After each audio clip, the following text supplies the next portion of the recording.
Hello বন্ধুরা, সব কেমন আছো? আশা করি ঈশ্বরের কৃপায় সকলে খুব ভালো আছো। এই ভিডিওটি আমার যে জুনিয়র হোমিওপ্যাথিক প্র্যাকটিশনাররা আছো বা যারা হোমিওপ্যাথিক পড়াশোনা করছো বা প্র্যাকটিস করছো আমার জুনিয়র, তাদের জন্য এই ভিডিওটি মূলত বানাচ্ছি। দেখো, স্ক্রিনে তোমরা দেখতে পাচ্ছ গ্লোনাইনাম ওষুধটি। এই গ্লোনাইনাম ওষুধটি এটি একটি রেফারেন্স বই, আমি তোমাদেরকে দেখাচ্ছি। হয়তো এই বইটি তোমাদের কাছে থাকবে না, এটি স্ক্রিনশট নিয়ে তোমরা নিজেরা পড়াশোনা করবে। আমি এইটি সম্পর্কে দু একটি কথা ছোট্ট করে বলবো, যেটার দ্বারা তোমরা গ্লোনাইনামকে চিনতে পেরে যাবে এবং অনেক রুগীকে দিতে পারবে। এখন যে ওয়েদার, এই ওয়েদারটিতে কিন্তু বিভিন্ন ধরনের পেশেন্ট আসবে, যাদের ক্ষেত্রে কিন্তু গ্লোনাইনামটা খুবই এক নম্বর চয়েসের ওষুধ বলে পরিগণিত হবে। আশা করছি তোমরা প্রথমে এই যে বইটি আমি দেখাচ্ছি পেজগুলো স্ক্রিনশট নিয়ে নাও, কেননা রেফারেন্স বই কিছু না পড়লে জ্ঞানটা বর্ধিত হয় না, জ্ঞানটা খুব ভালো হয়ে যাবে। এই পর্যন্ত ছিল। এইবার আমি মূল টপিকসে চলে আসছি, আশা করছি তোমাদের ভালো লাগবে। ইতিমধ্যে আমি বলে দিই যে এই বইটি কার লেখা বই বা রাইটারের নাম যদি তোমরা জানো তাহলে কমেন্ট সেকশনে দেবার চেষ্টা করবে, আর কেউ জানতে চাইলে আমি বলেও দেব। এছাড়াও যদি কোনো স্টুডেন্ট পড়তে আগ্রহী হও রেফারেন্স বই নিয়ে, আমি তাদেরকে সাহায্য করতে রাজি আছি। তাদেরকে বই আমি পড়তে দিয়ে দেবো, তাতে আমার এখানে এসে পড়ুক বা বাড়ি নিয়ে গিয়ে পড়ুক, এইটুকু সুবিধা আমি দেব। আমার দীর্ঘ 25 বছর এখন প্র্যাকটিস করা হয়ে গেছে। আমি চাইছি যে আমার যতটুকু যা নলেজ বা আমার বইপত্র আছে, আমার জুনিয়ররা কিছু না কিছু তারা কাজে লাগাক। এবার টপিক্সে চলে আসছি। গ্লোনাইনাম এই ওষুধটি বিশেষত যখন কড়া রোদ্দুর থাকে, অর্থাৎ ওয়েদারটি ভীষণ হট থাকে, সেই সময়ে প্রচণ্ড রোদে ঘোরার পরে যদি রুগীর বা কোনো মানুষ, এখন রুগী বলাটা ঠিক হবে না, রোগগ্রস্ত হলে তবে রুগী বলতে পারি, কোনো মানুষ রোদে ঘুরতে ঘুরতে হয়তো ঠান্ডা কিছু পানীয় খেয়ে ফেললো, তখন তাদের সর্দি গরমি হয়ে যায়। এবং সর্দি গরমি হয়ে যাবার ফলে যে সমস্ত সিমটমসগুলি আসে, সেই সমস্ত সিমটমসের উপরে এই ওষুধটি কিন্তু খুব ভালো কাজ করতে পারে। তোমরা আশা করছি পড়াশোনা নিশ্চয় করেছো, করে কিছুটা হলেও বুঝতে পেরেছো। আরও বাকিটা আমি একটু ধরিয়ে দেবার চেষ্টা করছি। বেশি রোদ লেগে খুব গরমের জন্য বা আগুনে যারা কাজ করে, আগুনের সামনে যারা কাজ করে, তাদের ক্ষেত্রে যদি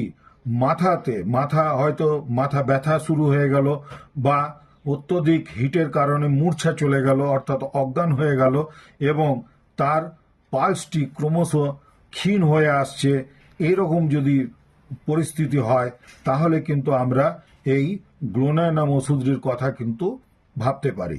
এবং তার শ্বাস প্রশ্বাস নিতেও কষ্ট হচ্ছে, অস্বস্তি, রোগী কষ্ট পাচ্ছে, বুক ধড়পড় করছে, অর্থাৎ সেখানে রক্ত সাপ্লাই করার জন্য হয়তো হার্ট বিটটা খুব বেশি মাত্রায় হচ্ছে, মাথাতে আর সমস্ত জায়গাতে ব্লাডটা ঠিক মতন সাপ্লাই করার জন্য হার্ট এদিকে খুব জোরে, হয়তো জোরে জোরে পাম্প করছে, সেই সময়ে বুক ধড়পড় করবে। হ্যাঁ, এই যে পরিস্থিতিটা সৃষ্টি হয়, এটিকে সানস্ট্রোক বলা হয়। এবং সানস্ট্রোকের ফলে তার মাথা ব্যথা হতে পারে, বা সে অচৈতন্য হয়ে রাস্তাঘাটে দেখবে হয়তো কেউ পড়ে গেছে হঠাৎ করে এই গরমের মধ্যে, সেখানে কিন্তু আমরা যদি এক ফোঁটা এই গ্লোনাইনাম ওষুধটি 30 পাওয়ারের তার মুখে দিতে পারি, অথবা 2 থেকে 4 ফোঁটা রুমালে ভিজিয়ে নিয়ে যদি তার নাকে একটু শুকিয়ে দিতে পারি, তাহলেও কিন্তু তার হয়তো চৈতন্য ফিরে আসবে এবং সে খুব বড় রোগের হাত থেকে বেঁচে যেতে পারে। এছাড়াও এতে লক্ষণ এমনও দেখা যেতে পারে, তার হয়তো বমি হয়ে যেতে পারে বা গা বমি বমি করছে এমনি বলতে পারে, নসিয়া, ভোমিটিং, এই সিমটমসগুলি আমরা দেখতে পাবো। এছাড়াও এই ডায়রিয়া হয়ে যাবার চান্স থাকবে, কেননা গরমের মধ্যে যদি ঠান্ডা পানীয় খায়, তাহলে সেটি কিন্তু তাদের পেটের যে কোনো ধরনের গন্ডগোল করে দিতে পারে, ইনডাইজেশন হতে পারে, এবং তার পরের দিনে তার হয়তো ডায়রিয়া হতে পারে। তো আমি প্রথমে যেটা বললাম সেটি একদম অ্যাকিউট স্টেজের জন্য বললাম। পরবর্তীকালে যদি রাস্তাতে কেউ বেহুশ নাও হলো, কিন্তু সানস্ট্রোকের মধ্যে সে যদি পড়ে যায়, তাহলে দেখা যাবে যে সেই দিনে না হলেও তার পরের দিনে হয়তো অ্যাটাক হয়ে গেল এবং তার প্রচণ্ডভাবে লুজ মোশন হতে শুরু করলো, তার সঙ্গে পেটে ব্যথা হচ্ছে, এই জাতীয় সিমটমস পেলে কিন্তু আমরা অতি অবশ্যই গ্লোনাইনাম ওষুধটির কথা ভাববো। এর সঙ্গে কিন্তু জিভটি আমরা পেশেন্টে যদি দেখি, দেখা যাবে জিভটি সাদা অর্থাৎ হোয়াইট কোটেড টাং দেখতে পাবো, এবং খাবার খেতে চাইবে না। খাবার খেতে গেলে তার বমি বমি ভাব লাগবে, লু লাগা, এক কথায় আমরা বাংলায় যেটাকে লু লাগা বলি, সেই লু লাগতে পারে। লেগে গেলে কিন্তু আমরা গ্লোনাইনাম ওষুধটির কথা ভাববো।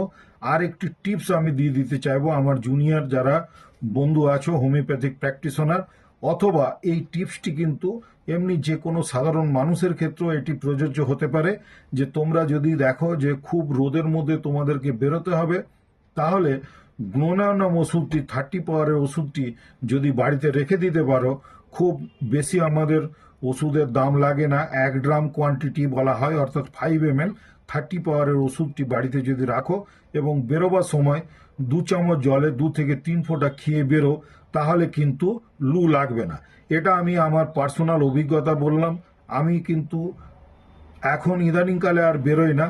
আগে যখন রোদের মধ্যে আমাকে কাজ করতে বাইরে বেরোতে হতো, বিভিন্ন চেম্বারে আরে যেতে হতো, আমি কিন্তু গ্লোনাইনাম ওষুধটি কিন্তু দুপুরে আমার বিভিন্ন জায়গায় চেম্বার থাকতো, সেই চেম্বারে বেরোবার আগে কিন্তু আমি গ্লোনাইনাম ওষুধটি আমি খেয়ে বেরোতাম।